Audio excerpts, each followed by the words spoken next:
Welcome everyone to my channel. I'm Ben. Today, we will step into a chilling murder mystery. A battered old suitcase drifting on the surface of a quiet fish pond.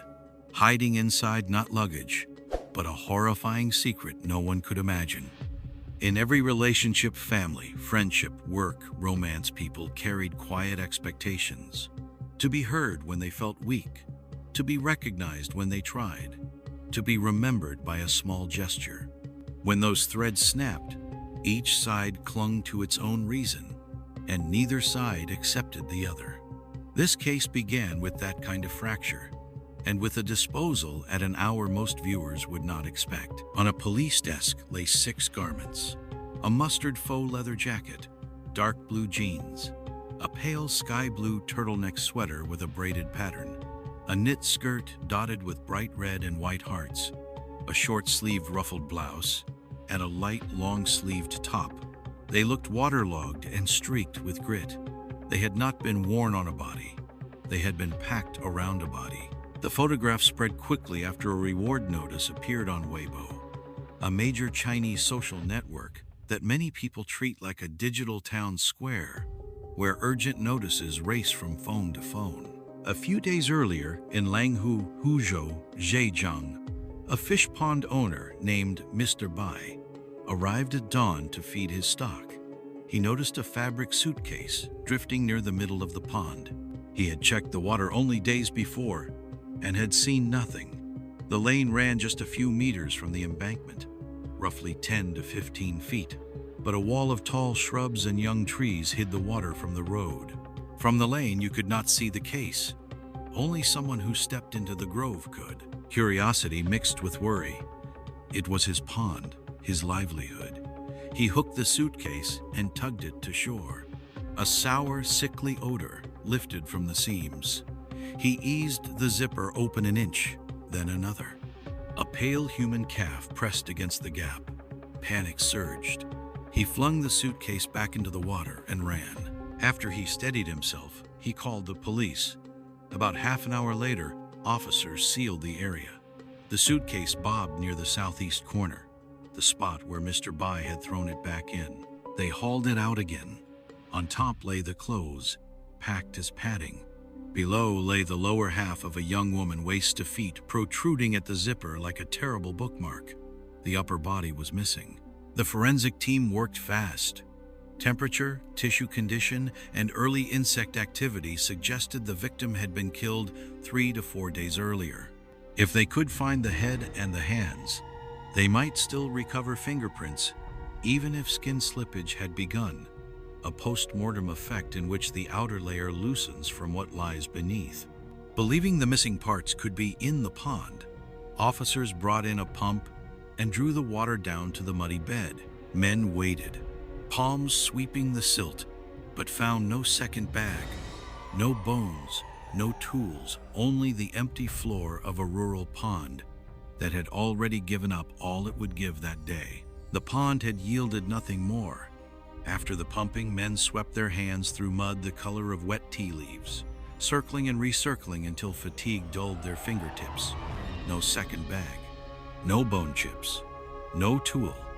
Only the fabric suitcase and 6 women's garments that had kept their secret as long as they could.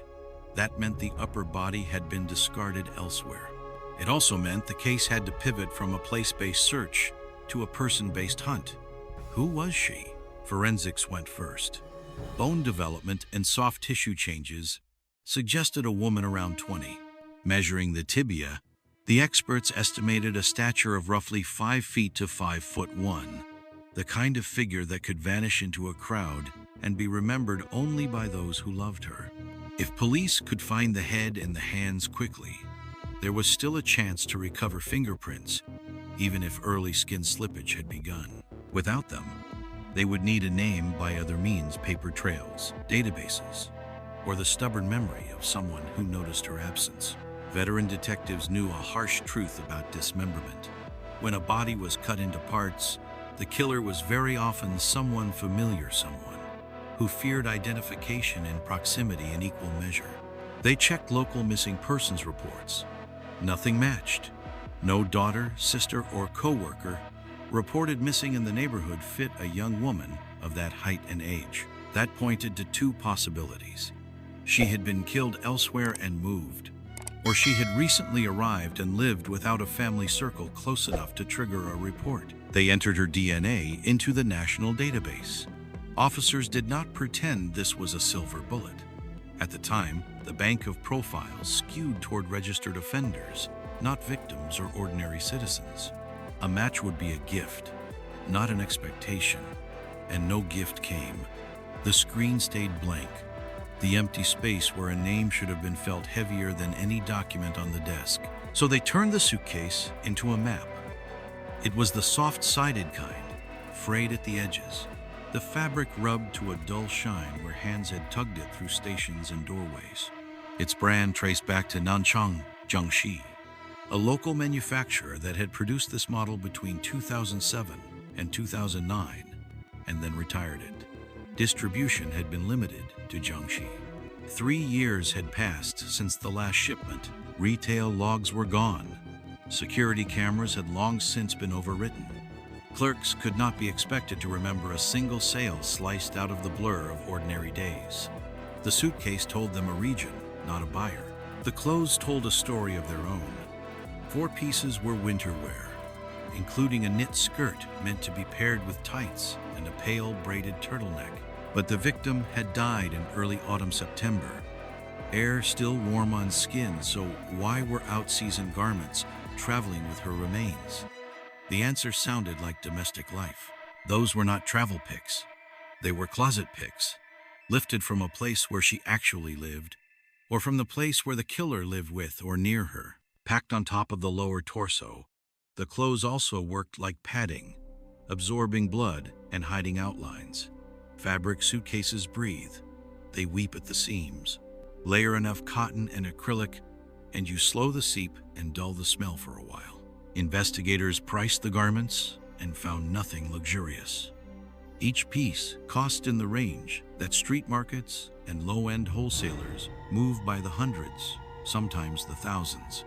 Labels led back to factories that had produced the designs in 2010 and 2011 and then moved on. It was as if every thread had been chosen to blur the trail. Only one item lifted its head above the crowd: a mustard faux leather jacket tied to a manufacturer in Wuhan, Hubei. In Zhejiang, it had moved through a single distributor. Total sales were estimated at around 1,300 pieces, lower than the rest, but still far too high for a neat list of buyers. Store ledgers for that style were thin or gone. Cameras that might once have watched the register had recorded over themselves many times. The promising line thinned, then snapped. Yet even dead ends leave impressions. Put them together, and a profile took shape. A young woman without a local family alarm. A killer who knew her well enough to enter a private space. A transport that crossed provincial lines. An attempt to manage blood and smell with what lay at hand. And a suitcase whose origin whispered the name of Jiangxi. The team felt the weight of it, the way a life compresses into clues when a name is missing. Somewhere else, they thought, lay the other half. Somewhere else, the case would speak again. The one promising thread, the mustard faux leather jacket, thinned and broke. A factory in Wuhan confirmed the style. A single distributor in Zhejiang verified regional sales, but store ledgers were gone. Cameras had recorded over themselves many times. Even at roughly 1,300 units, the count was still too large to translate into a usable list of buyers. The detectives set the jacket aside, the way one sets aside a photograph that refuses to give another detail. Then forensics sent a new note across the hall. The victim had been pregnant about 2 months. It shifted the center of gravity. Lovers' quarrels, possessiveness, money, reputation, and pressure. Investigators knew how quickly secrecy could turn into violence when a relationship strained.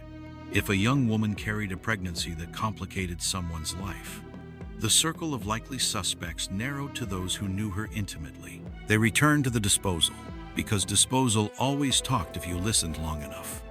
The suitcase had been dumped in Langhu, a rural pocket where ponds pocked the fields like dark mirrors. One detail stood out to local officers. In this area, many ponds lay abandoned. Owners had left farming to work in nearby towns and cities. Roughly 1/3 of the ponds were no longer tended.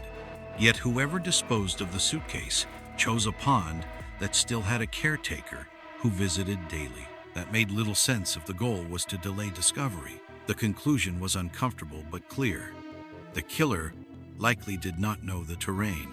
A local would have known which ponds were neglected, which embankments were visible from the lane, which thickets were dense enough to hide a shape. An outsider might only see water behind brush and think, here is solitude. There was another error in judgment, the belief that a suitcase would sink. Heavy hard-shell models sometimes did. Soft-sided fabric cases often did not. They breathed. They trapped air. They floated, especially when packed with clothing that held pockets of air. What the killer intended as a weighted coffin became a buoyed confession that bobbed toward the light. Transport mattered too. The case was large. To move it, the killer almost certainly used a car. A narrow paved spur connected the village to the main road, Langhu-Yueqing Highway, where two cameras watched traffic like a pair of unsleeping eyes. The cameras did not see the turnoff itself, but they created a method. If a vehicle passed camera 1 and failed to appear at camera 2 within 2 to 3 minutes, then somewhere in that interval, it had likely exited toward Langhu. Build a list of those vehicles, the team reasoned, and you would build a list of people to eliminate or confront. First, they needed a window. Forensics placed time of death at roughly 3 to 4 days before discovery. They pulled 4 days of footage. The volume felt biblical, hours upon hours, vehicles by the hundreds, each with a story that was not this story. To save time, they made a human assumption. Disposal usually happened at night. Darkness promised privacy, so they scanned the night first. Grainy frames crawled past, headlights flared and shrank like moths. Detectives marked cars that appeared between the cameras and then seemed to pause or vanish. They knocked on doors. They made calls. One driver had stopped to smoke. Another took a call. A third had a minor breakdown and waited for roadside help. The list emptied, one mundane explanation at a time. Night yielded nothing but the ordinary ways people interrupted a trip. The team did not despair. Investigations often moved like this: wrong turn, right lesson. If night failed, day remained. Daylight meant sharper images, but it also meant more traffic, more hay in which to find the needle. They widened the search. As they worked, the profile inched forward. A young woman around 20, a stature of roughly 5 feet to 5'1". A pregnancy that revealed a secret life someone wanted hidden. A killer who misread the land and the physics of a suitcase. A car that slipped between 2 cameras and turned off where the cameras could not watch. Somewhere on those reels, in the sun and not the dark, the case would stop being anonymous and point with a license plate. When that happened, the map would narrow from province to city to street to a single door. Night had offered nothing but ordinary detours, smoke breaks, phone calls, a stalled engine. So the team turned to day. Daylight sharpened the frames but exploded the workload. Between 2 unsleeping cameras on the Langhu-Yueqing road, vehicles flickered past by the hundreds. The detectives held a profile in one hand and patience in the other. A young woman around 20, roughly 5 feet to 5'1", a pregnancy of about 2 months, a killer who had misread both the land and the physics of a suitcase, transport almost certainly by car, and a suitcase whose lineage whispered Jiangxi. Even stacked together, the facts felt like fog. Then a call cut through it. Police in Taikang, Jiangsu, nearly 200 kilometers from Langhu, had found a black plastic bag in scrub near an expressway ramp. A sanitation worker, drawn by a sour, throat-closing odor, had tugged at the bundle. It tore on a branch. Through the rip, a human hand shape showed. Forensics examined the contents. The upper half of a young woman, dead for about 2 months. Samples were rushed for comparison. After 1 day, DNA said what words could not. The torso from Taikang and the lower body from Langhu were the same person. The scene at the ramp taught in three possibilities. 1. The killer could have tossed the bag from the highway itself. 2. He could have pulled over, climbed the guardrail, and thrown it down. 3. He could have exited, followed the service road under the overpass, and walked the bag into brush. All three had one requirement: an automobile.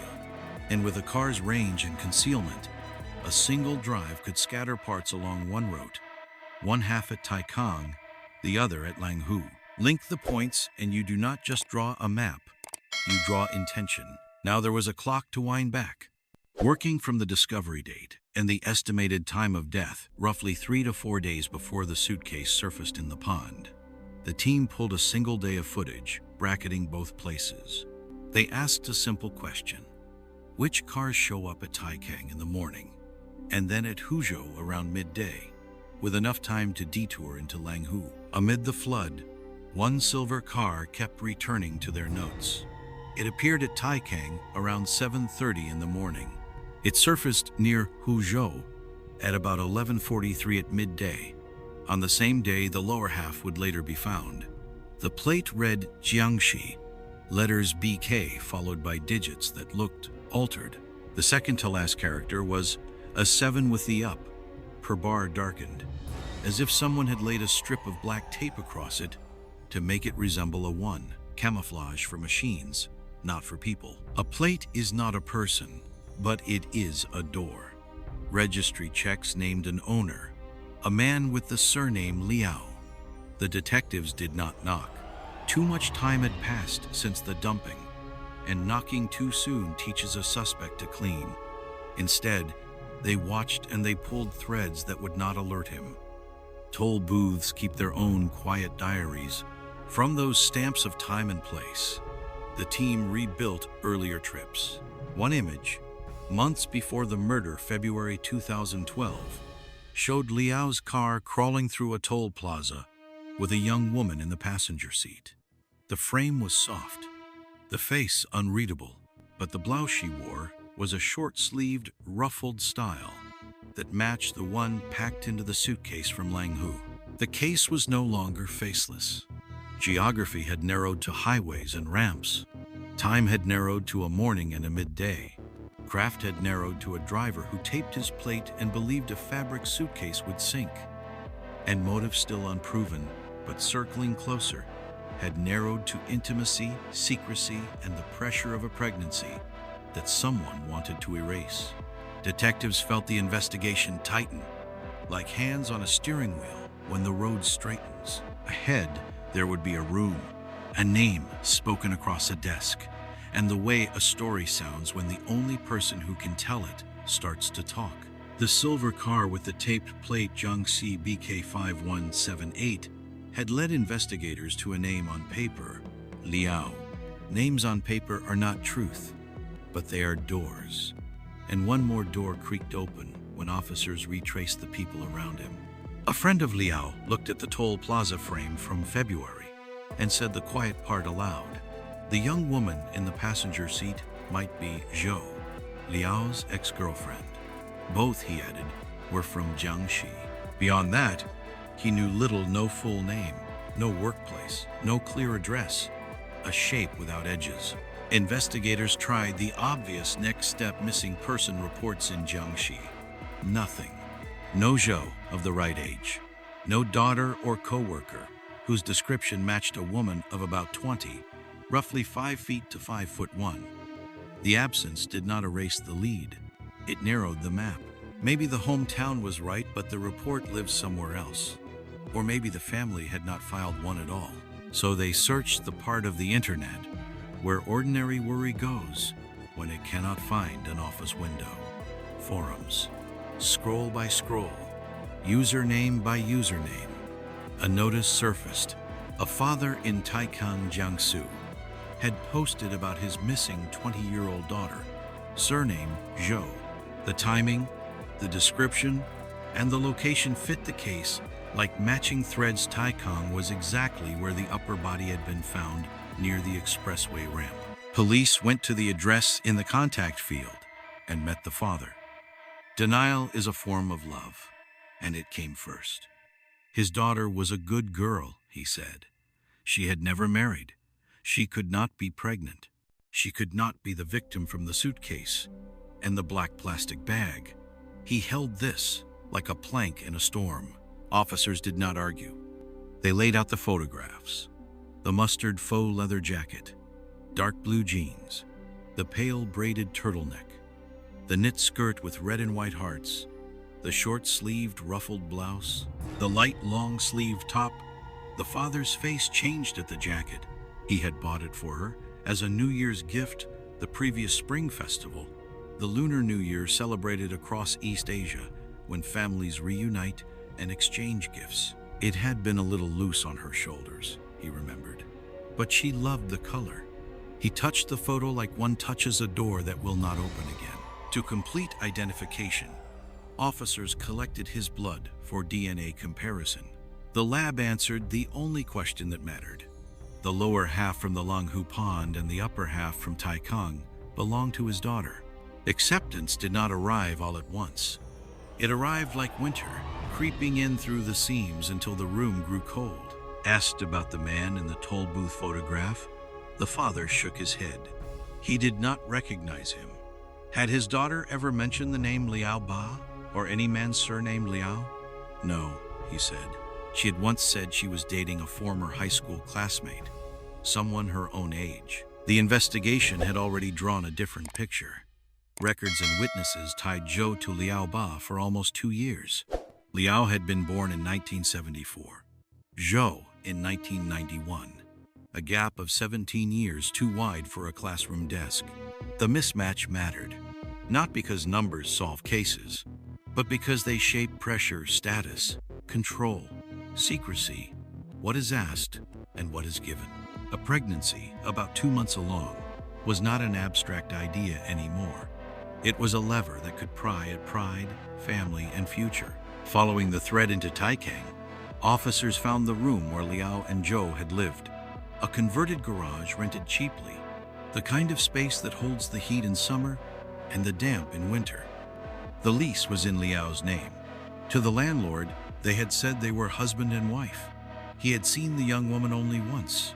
In the first days of the month, Liao called to say he would move out. The timing did not trouble the landlord. The lease had started in mid-September of 2011. By mid-September of 2012, 1 year had run its course. Moving out a little early, 10 days or so, looked like ordinary life. Not a crime's shadow, but ordinary life leaves tracks. In a space where a person sleeps and argues and makes tea, fibers settle, stains set, dust remembers the outline of a chair. Detectives did not yet knock on Liao's door. They feared teaching him to clean. Instead, they mapped the couple's days the way you map a river phone records, toll stamps, a landlord's memory of a call. The shape grew. A woman who promised her father she would visit him in Hangzhou in early October, and then fell silent in September when her numbers went dark. A father who was used to her changing SIMs and waited, then took a bus or train nearly 200 kilometers, about 124 miles to Taikang. A man walking streets with a few photographs in his pocket, asking strangers. 3 days of failure.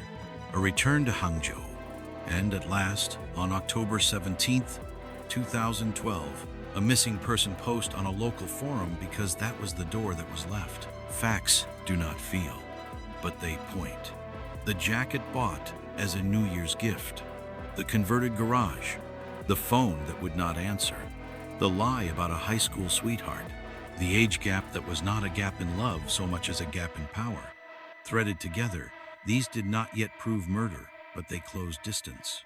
The case had a name now. With a name, time stops being blur and becomes calendar. Calendars can be rewound. Rewind far enough, and a car with plate BK5178 will park where cameras do not look, and a door will close behind two people who could never have been classmates. By the time officers reached the rented room in Taikang, life had already swept in behind the crime.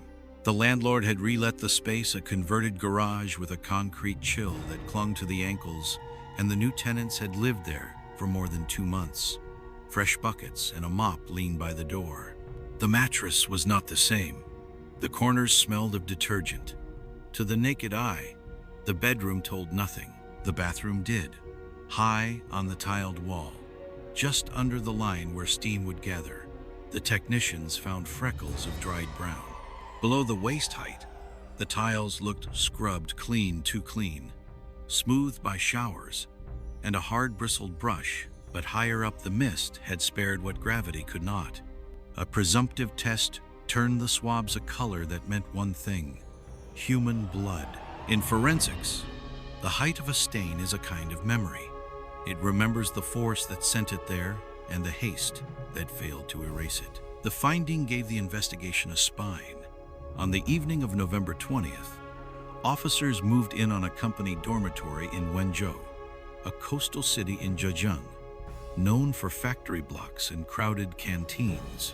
Liao Ba was there, living in the collective quarters attached to a plastics plant. He did not fight. He said they had the wrong man. The words came easily, as if he had practiced them in the hours when noise in a dormitory softens and a man is left with his thoughts. In the interview room, detectives set out what they had: the bathroom stains, the suitcase from Langhu, the black plastic bag from Taikang, the toll plaza images of a silver car with a tape plate that showed up at the first sight around 7:30 in the morning, and near Huzhou, close to 11:43 at midday, and the lab waiting on DNA to close the loop. Liao listened. Then he exhaled, bowed his head, and said the one thing no one expected. He regretted driving. He should not have bought the car. He would not have had the accident. He would not say what accident. He would not say what the regret meant. When questions pressed toward the why of killing, his answers slid sideways, like a fish finding a gap in the net. During the next sessions, he withdrew further. He said talking did not matter. He said they should shoot him and be done. Silence is a kind of leverage in an interrogation. It tells officers to widen the circle. They did. One team kept at the interviews. Another went to Xinguo, Jiangxi, the county where Liao had been born. There, the picture sharpened into a different kind of grief. Liao had a wife and 3 children, all of school age. His mother had died. His father, a man past 70, was the backbone left walking grandchildren to class, cooking, washing, doing the thin-day chores that poor households bind into dignity. The only steady wage came from the wife, working in town. Investigators filmed what they saw, because sometimes a person needs to meet his own consequences in moving images. In the video, the father's head was a shock of white. He looked not angry, but tired in the way the old get tired. Tired by waiting, by lifting more than he should, by talking to walls and hoping they answer. He told his son not to worry about home. He told him to keep his health, to stop doing wrong, to speak the truth, and serve his time if that was the road ahead. Back in the interview room, officers pressed play. If a conscience survives, even as a thread, there are words that pull it. Liao watched the grainy frames, the children's shoes by the door, the father's hands that had grown thin, and something in him gave. The posture changed first. The chin lowered, the breath shortened. The voice, when it came, said he would tell them everything. Confession, in real life, rarely arrives in straight lines. It comes in loops and detours, in the order a mind needs to protect itself. Liao's story reached back 3 years. He had been working in Guangdong when he attended a gathering of Jiangxi natives, a thing common among migrant workers who make kin out of strangers from the same province. There he met Zhou, just 18, fresh out of high school, looking for a job in a place that did not know her name. They exchanged numbers, but the thread went slack. A year later, in Hangzhou, chance tightened it. Zhou had found work at a plastics factory. This time, proximity did what chance had started. They liked each other fast, the way 2 people sometimes do when the city is large and loneliness is a second shift after the real one. But Joe lived with her father then. The walls had ears, and the pair kept the hours short and the hands polite. Convenience won. Joe left the job and went north to Qingdao. Liao followed. They rented together, the cheapest place they could find. Then they moved to Taikang, Jiangsu, and took the converted garage that would later appear in a police report as a suspected primary scene. Somewhere along the moves, stories were told the way adults tell them when they want something soft to feel true. Liao said he was single. He said he had saved capital from years of work and was preparing to open a workshop. He said he was 28, not 38. The lines were small and plausible, the kind that do not crack until pressure is applied. Pressure, in this case, wore a simple name: pregnancy. The forensic estimate, about 2 months, had already narrowed motives to intimacy and fear. Add the realities Liao's confession sketched: a wife, 3 children, a father over 70 keeping the house, a 17-year age gap between a man born in 1974 and a woman born in 1991, a relationship built over roughly 2 years on a scaffold of half-truths, pride, control, the terror of public exposure that stalks a man who built his quiet life on a lie. That is the chemistry that turns quarrels into a plan. The officers did not push for the end of the story yet. They let him talk about beginnings, because beginnings often contain the method. About lies, which take planning. About moves, which take cars. About the way a man chooses a room with a bathroom that can be scrubbed. About the thing he called an accident, said with the same flatness people use to talk about weather, when what they mean is the storm. The map was growing sharp. Soon it would be time to lay the dates down like rulers and see where the lines crossed blood on tile. He had made himself a ghost on purpose. He changed numbers, cut ties with his family, and left a wife and 3 children to a father past 70 and a woman who worked for the only steady wage in the house. He told no one in his new city what he had left behind. To the young woman beside him, the past did not exist. In Taikang, he was single, hardworking, and younger than his face. That was the picture he held still whenever she looked. The picture cracked at the Spring Festival in 2012, the Lunar New Year when families across East Asia travel home, exchange gifts, and reset the calendar of hope. He drank, he drove, and he clipped another car. The other driver was hurt, not badly, but enough for a court to count days. He received about 6 months in prison and a compensation order of tens of thousands of yuan. Years of thin savings drained into the accident. In a place where pride stands in for protection, debt is not a number, it is exposure. While he served time, she kept the rented room and visited him once or twice, then found a new rhythm. A few months later, she began seeing another man. When she told Liao she would not wait for him anymore, he had no lever to pull. Inside a cell, persuasion has nowhere to stand. She moved out early, even though the lease still had months to run. She left winter clothes in the closet, the kind of detail people think they will fix later. By early August of 2012, he was free. He returned to the address that had once felt like a promise and found it hollow. The landlord said little. Neighbors, when pressed, gave him a direction: Changzhou. She was there, they said, learning nails and planning to open a beauty shop, a modest path into self-reliance. When he found her, she spoke in a voice that did not ask for permission. She had a new boyfriend. She was pregnant. The man's family would help her start the shop, and then a marriage, and then a child. She asked him to let her go. He could not.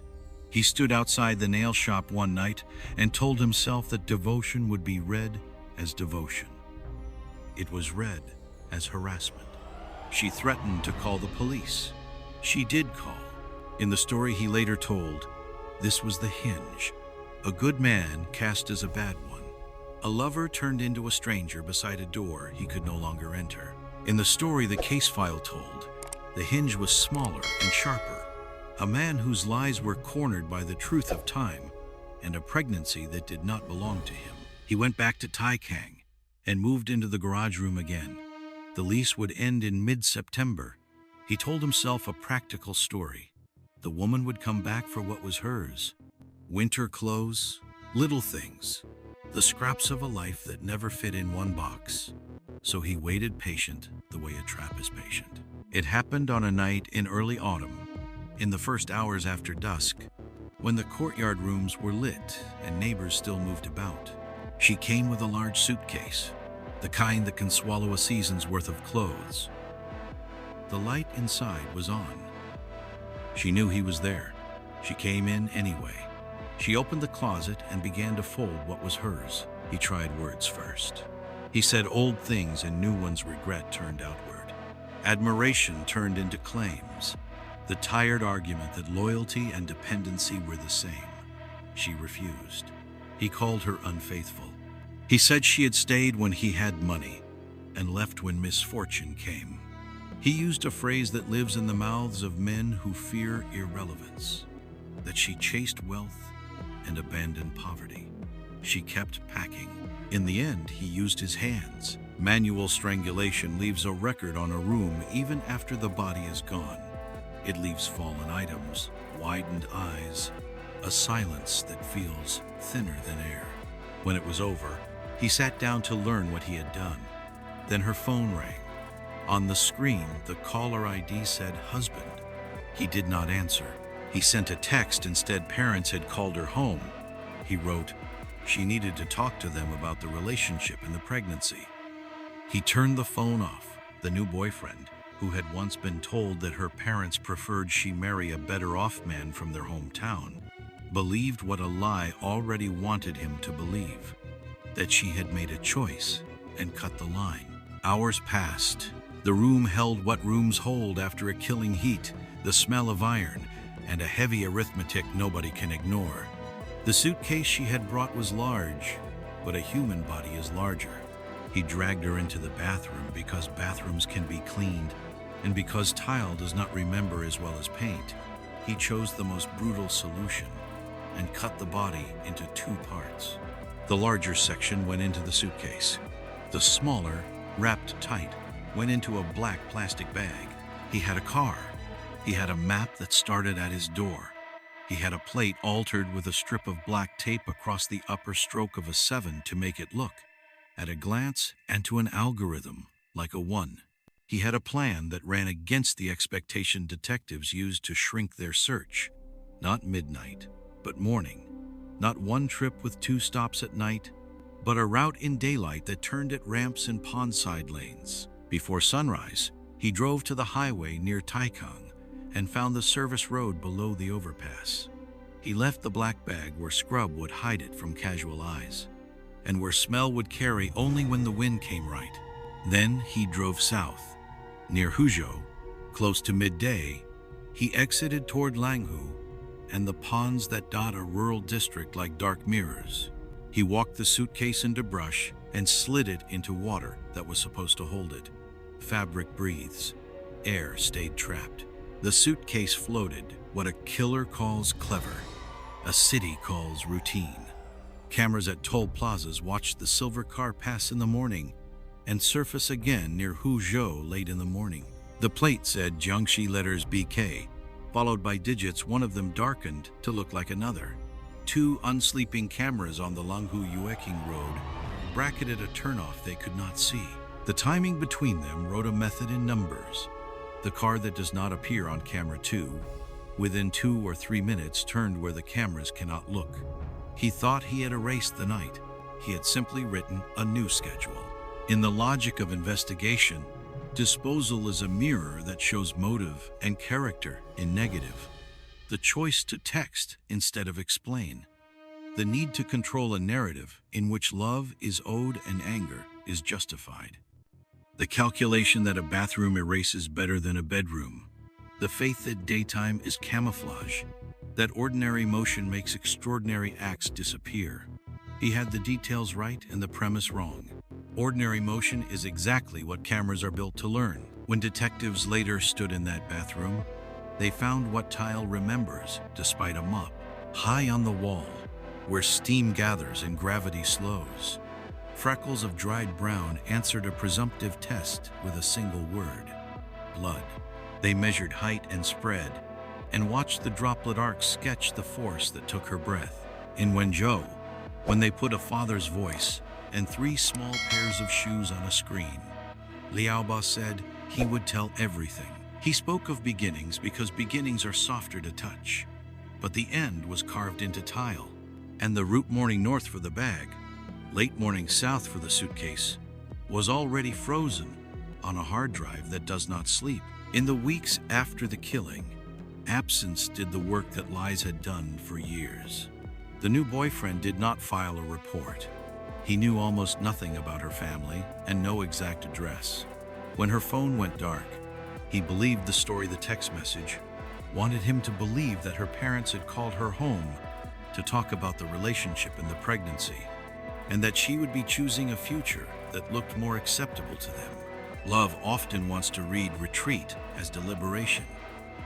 He waited. He told himself she had decided to marry a better-off man from her hometown, that she had cut contact on purpose. He did not imagine a bathroom with tile that remembers. In Taikang, Liao sat in the room he had scrubbed and realized, with the dull clarity that follows a storm, that he had broken the world he claimed. Hours passed. He replayed the argument in small fragments, as if rearranging them could change the end. Then he entered the arithmetic that criminals learn quickly. What can be moved? What can be hidden? What can be sold? What story can be told to a machine and to a man? He had already cut the body into 2 parts, an act he would later call an accident, the way people flatten a storm into weather when they cannot afford to name it. Before dawn, he carried both packages to the car. The black plastic bag went first. From the highway, he watched for a ramp with scrub and no houses and no visible cameras, then circled down to the service road and pushed the bag into brush. The suitcase was too large for that kind of drop. He drove on without a fixed destination, a man letting fear do the steering. South of the provincial line, toward noon, he turned off for Langhu and slid the case into pond water that he believed would hold it. Fabric breathes. Air stayed trapped. The suitcase floated, and the case began to surface with it. After the disposal, he kept moving. He drove to Jiangxi, not to visit his wife and 3 children, but to find someone who would buy the car, a transaction done through acquaintance at a used vehicle market. A plate altered with a strip of black tape becomes another man's problem once the papers change hands. Then he returned to Taikang to end the lease. Ordinary errands after extraordinary harm, as if a calendar could cancel a conscience. When the interviews began, he worked to reframe the killing as the collapse of a lovesick mind. He said heartbreak had bent him out of shape. He said he had not planned to be cruel. In the file, the words had a weight, but the law gave them none. Killing while knowing a victim is pregnant is an aggravating condition. In the ledger of punishment, it tips the scale. In May of 2013, a court sentenced Liao Ba to death. The profile that emerged in the judgment looked nothing like the man he had shown the young woman. A middle-aged laborer born in 1974, married, father to 3 school-aged children. Poor enough that a minor collision and a court's compensation order of tens of thousands of yuan could drain years of savings. Restless enough to cut the cord to his household and build a second life on borrowed time and borrowed truths. He had told Cho he was single. He had told her he was 10 years younger than the calendar. He had told her he was saving to open a workshop. Those lies were not only tools to win her, they were a shelter he built for himself, a place where he could step out of the cold of obligation and stand in a light that said he was still a man with option. When the shelter fell the accident, the prison term of about 6 months, the loss of money, the loss of status, and then the loss of the woman his story about himself collapsed too. She had moved on. She was pregnant. She talked about a small future that sounded bigger than anything he had promised. A beauty shop, a marriage, a child, a family that would help. As she described that life, he heard not hope but indictment. Love turned into ownership, and when ownership failed, ownership turned into erasure. People fear losing what they have. Often they fear more that the next thing will not be better. In romance, the comparison cuts deepest. A breakup bruises, but the bruise darkens when one life sinks and the other rises.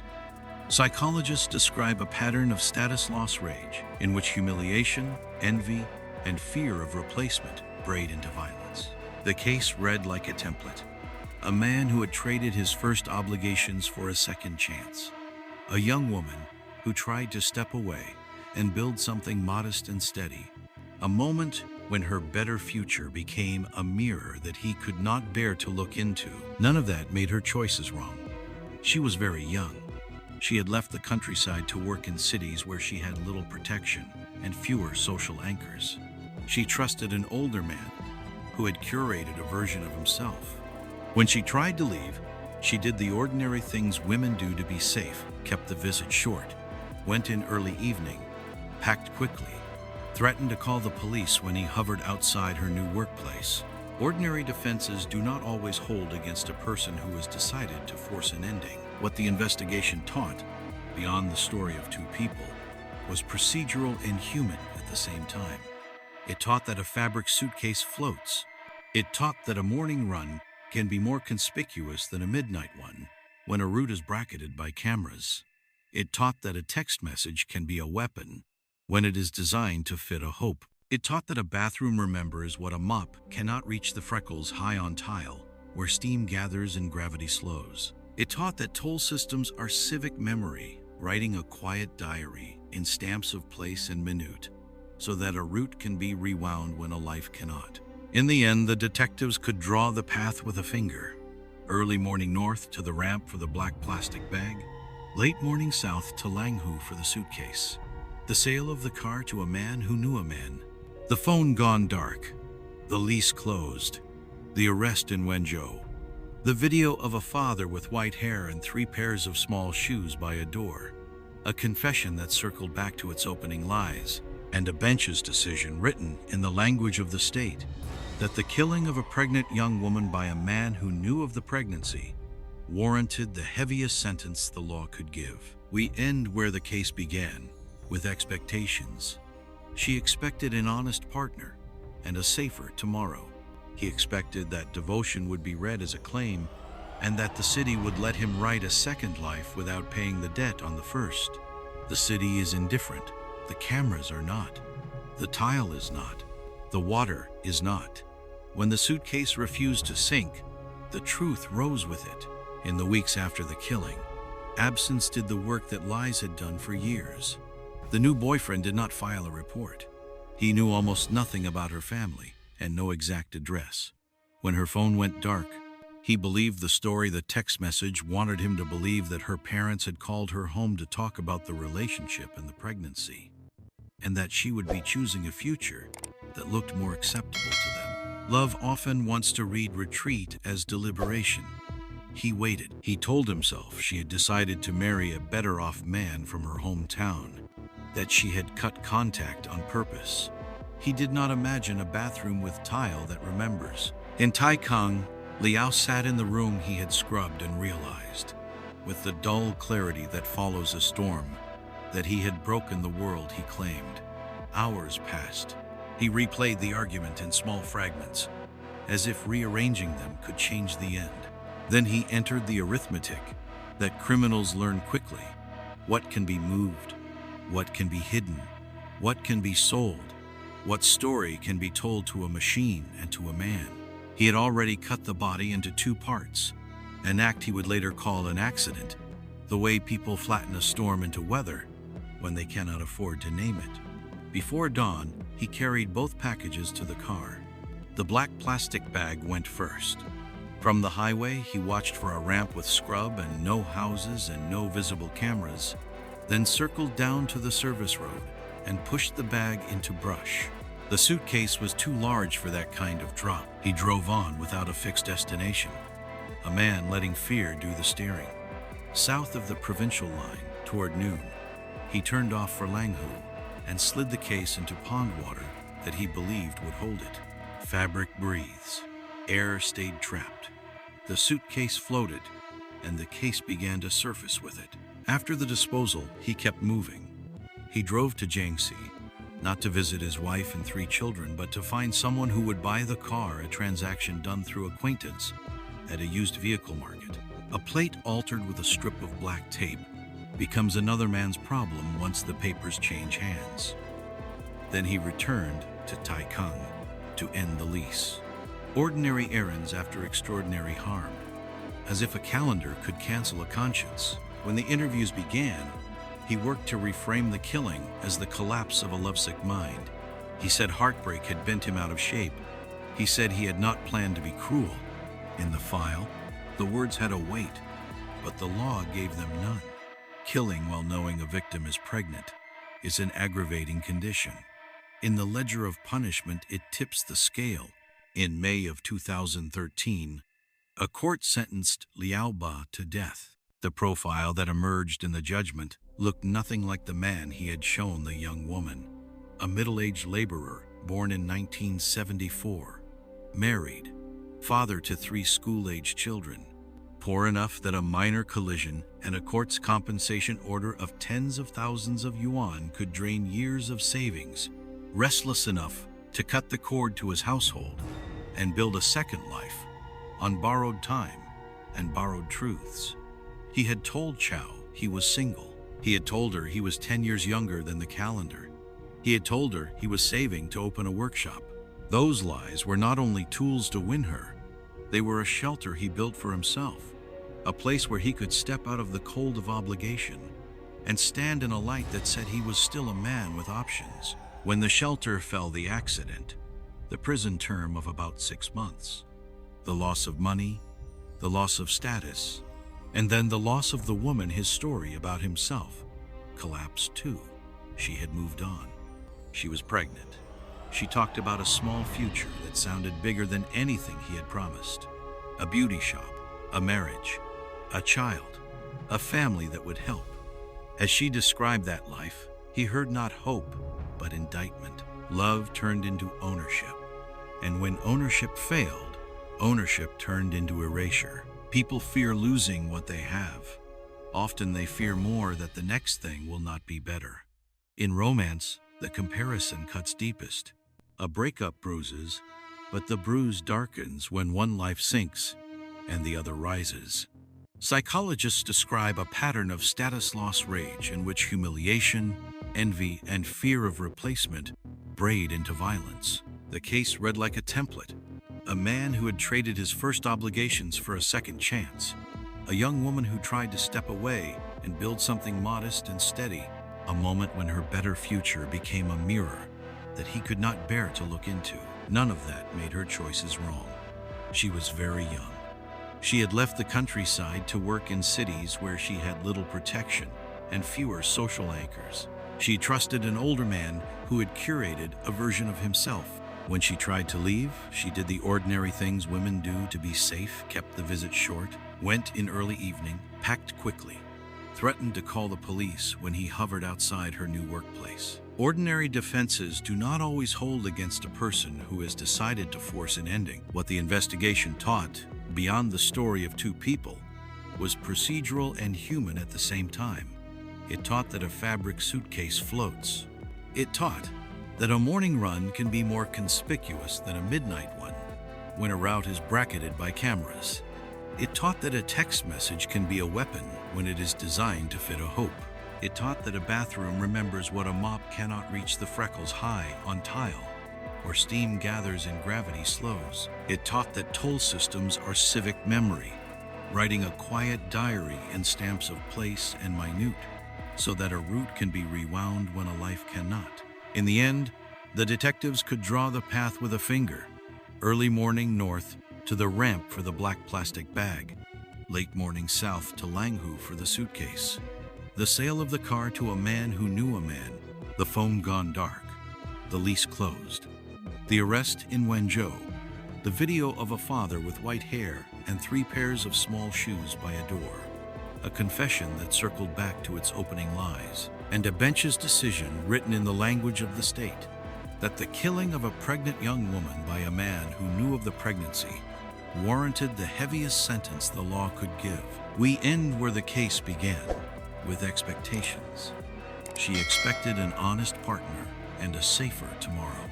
He expected that devotion would be read as a claim and that the city would let him write a second life without paying the debt on the first. The city is indifferent. The cameras are not. The tile is not. The water is not. When the suitcase refused to sink, the truth rose with it.